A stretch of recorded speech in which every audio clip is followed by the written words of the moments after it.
Hôm nay Mimi sẽ hướng dẫn cho các bạn móc một cái túi lưới, nhưng mà chúng ta sẽ móc cái hoa văn hạt bắp như thế này ha các bạn, xen kẽ lẫn nhau. Nó rất là mới lạ luôn nè, và cũng rất là dễ móc. Và cái size túi thì các bạn có thể là móc tự do nha. Nếu mà các bạn thích cái kích thước này thì các bạn có thể tham khảo nè.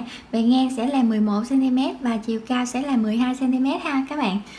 Mình hy vọng là các bạn sẽ yêu thích cái mẫu túi này của Mimi Handmade nha. Nếu mà các bạn yêu thích các bạn nhớ nhấn like video này giúp mình nha, và bình luận ở phía bên dưới ủng hộ Mimi bằng một cái lượt đăng ký kênh nha các bạn. Mình cảm ơn các bạn rất nhiều luôn. Và bây giờ chúng ta sẽ cùng móc cái mẫu túi lưới này nha.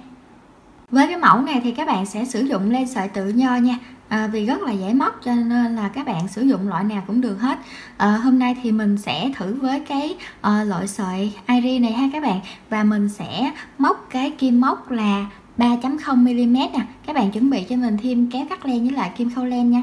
Các bạn sẽ tạo cho mình một cái đoạn dây móc xích, đầu tiên sẽ là số chẵn ha, tùy theo cái kích thước của cái phần túi mà các bạn mong muốn. Bây giờ chúng ta sẽ tạo với cái loại sợi này thì kim móc 3.0 mình sẽ móc 20 mũi móc xích nha các bạn. 1 2 3 4 5. Khi mình móc xong 20 mũi móc xích á, thì các bạn móc cái số chẵn nào cũng được hết, và các bạn sẽ móc lên cho mình 3 mũi móc xích. 3 mũi móc xích này sẽ tượng trưng cho một mũi móc kép đầu tiên nha các bạn.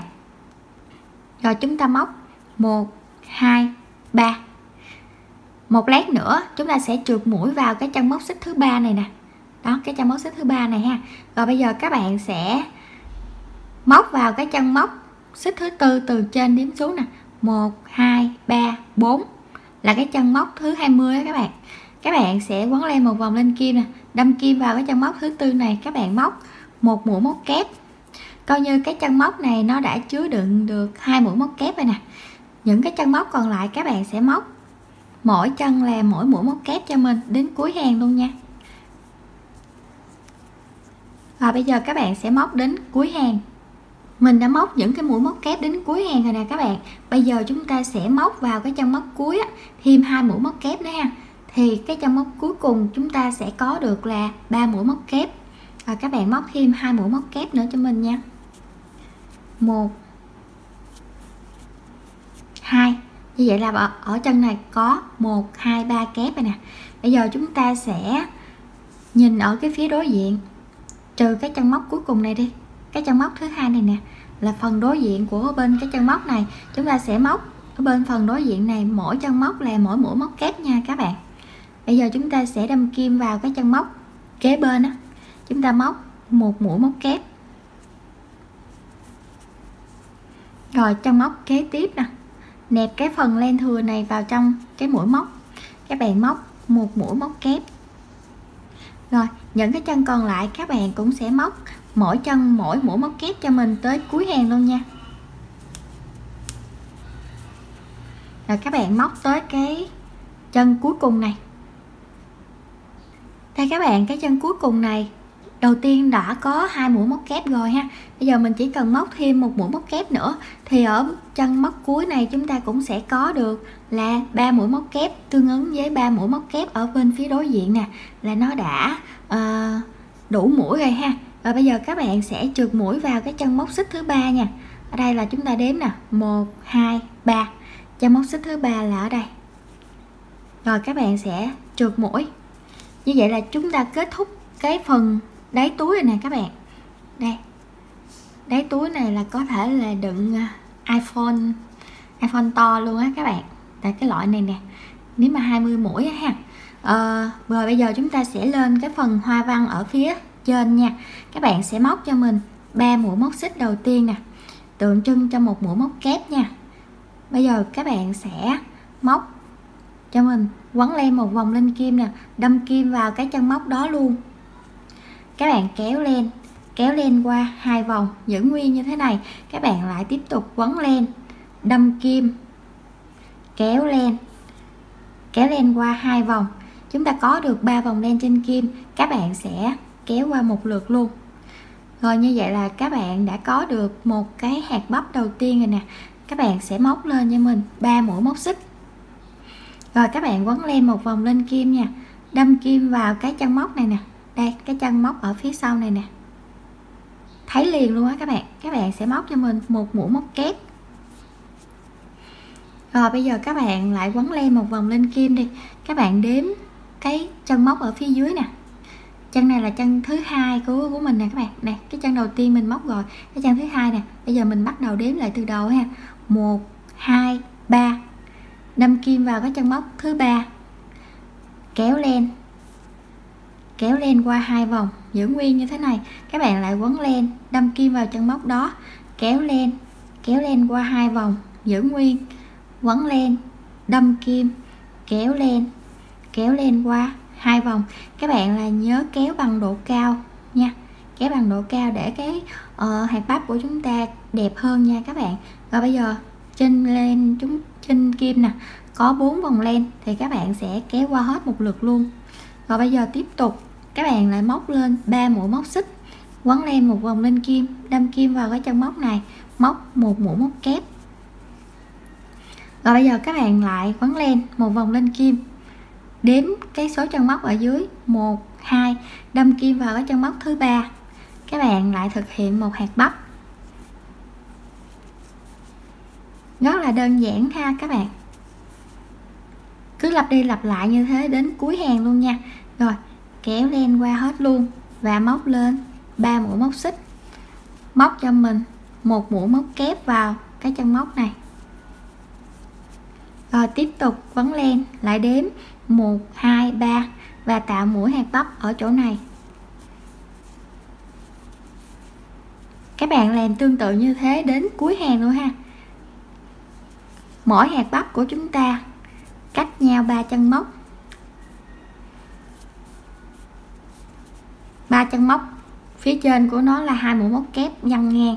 Rồi như thế ha, các bạn sẽ móc tương tự như thế đến cuối hàng luôn. Bây giờ mình đã móc tới cuối hàng rồi nè các bạn. Giờ ở trên khoảng trống, khoảng không của mình nè có 2 mũi móc kép rồi đó. Các bạn sẽ trượt mũi vào cái chân móc đây, cái chân móc hạt bắp nè đầu tiên của mình nè. Các bạn sẽ trượt mũi vào đây ha để kết thúc hàng. Thì chúng ta đã có được cái hàng đầu tiên của cái phần thân rồi nè. Bây giờ các bạn sẽ móc lên cái hàng tiếp theo. Đầu tiên các bạn sẽ móc cho mình 3 mũi móc xích ha, tượng trưng cho một mũi móc kép. Các bạn móc thêm cho mình 2 mũi móc xích nữa, tượng trưng cho cái khoảng cách từ đây qua đây nè các bạn. Đó, từ cái hạt bắp này qua cái hạt bắp này ha. Rồi các bạn quấn len một vòng lên kim đi. Các bạn sẽ đâm kim vào cái chân móc hạt bắp này nè. Đây, cái chân này. Chân này nè các bạn, không phải chân này ha, chân này.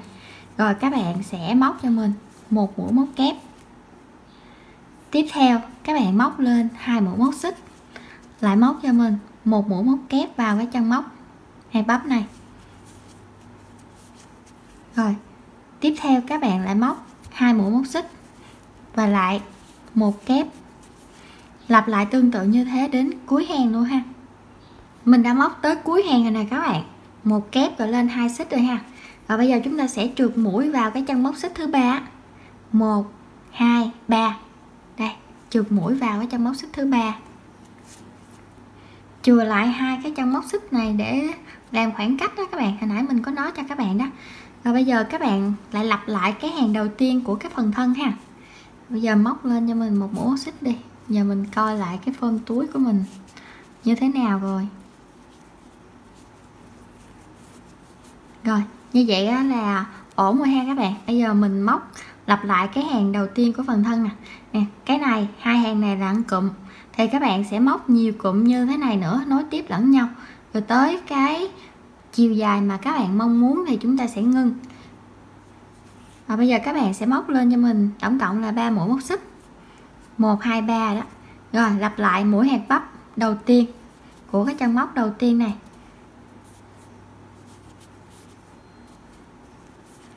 Rồi, móc lên 3 xích. Lại tạo một kép vào cái chân móc này. Mình nói chân móc này thì các bạn nhớ dòm theo ha. Để thôi có nhiều khi các bạn nói này là không biết chân móc nào. Rồi bây giờ các bạn lại quấn len một vòng lên kim nè, đâm kim vào cái chân móc kép kế bên. Các bạn lại móc cho mình một mũi hạt bắp.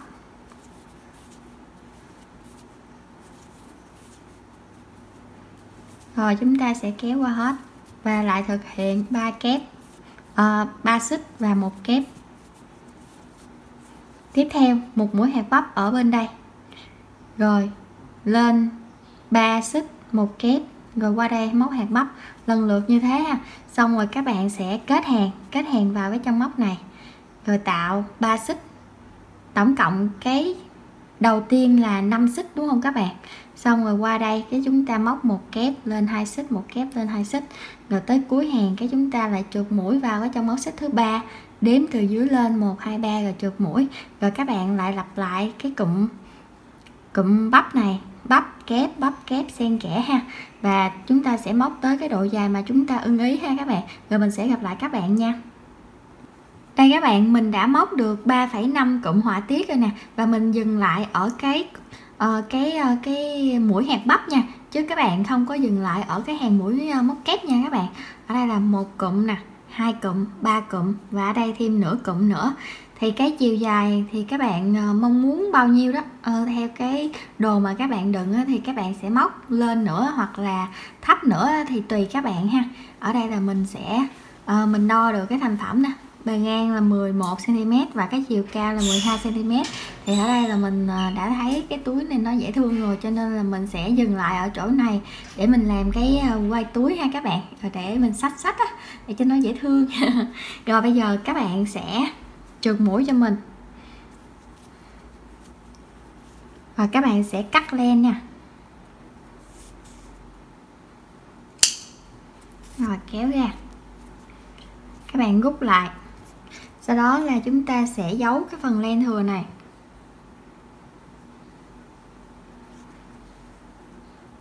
các bạn rút chặt nó lại, xong rồi các bạn sẽ đưa xuống, rồi các bạn giấu ở phía trong nè.